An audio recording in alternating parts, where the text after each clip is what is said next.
Au bureau de poste, Anton Tchekhov. Nous enterrions ces jours-ci la toute jeune femme de notre vieux directeur des postes, Slatko Pertsov. Après avoir enfoui la belle, nous nous rendîmes selon l'usage ancestral au bureau de poste pour le repas de commémoration. Lorsqu'on servit les crêpes de sarrasin, le vieux veuf se mit à pleurer amèrement et dit « Ces crêpes sont aussi dorées que les joues de la défunte, aussi belles, de point en point. » Oui, reconnurent les invités, c'était vraiment une beauté, une femme de premier ordre. Oui, à la voir, chacun s'étonnait, et cependant, messieurs, je ne l'aimais ni pour sa beauté, ni pour ses bonnes mœurs. Ces deux qualités inhérentes à toute la nature féminine se rencontrent souvent ici-bas. Je l'aimais pour une autre particularité.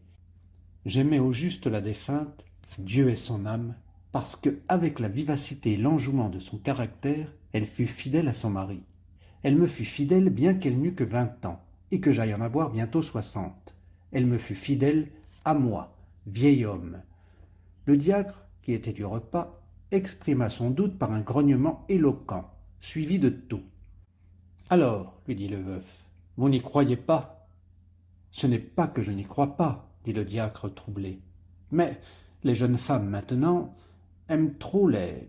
comment dire, les rendez-vous sauce provençale. Vous doutez, mais monsieur, je vous le prouverai. Je maintenais en elle la fidélité par divers moyens de nature stratégique, pour ainsi dire, quelque chose dans le genre de la fortification. Avec mes façons de vivre et mon caractère rusé, ma femme ne pouvait en aucune façon me tromper. J'ai employé la ruse pour la sauvegarde de mon lit conjugal. Je connais des mots qui équivalent à des mots d'ordre. Je n'avais qu'à les dire et suffit. Je pouvais dormir tranquille sur le chapitre fidélité. Quels sont donc ces mots? Tout simple, je faisais circuler en ville de méchantes rumeurs. Ces rumeurs-là, vous les connaissez certainement. Je disais à tout le monde, ma femme Aliona est la maîtresse de notre chef de police Ivan Alexeïtch Zalkavski. Cela suffisait. Aucun homme n'osait faire la cour à Aliona, tant il craignait le courroux du maître de police.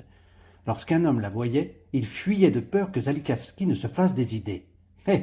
Allez s'accrocher à cette idole moustachue, on ne s'en tirerait pas. Il vous dressera 5 procès-verbaux pour infraction sanitaire. S'il voit par exemple votre chat dans la rue, il vous fera un procès comme si c'était du bétail errant. Alors, dîmes-nous tous, avec un étonnement prolongé, votre femme n'était pas la maîtresse d'Ivan Alexeïtch. Non, c'était là ma ruse. Vous ai-je bien roulé, vous autres, jeunes gens, et voilà ce qui en était. 3 minutes se passèrent en silence.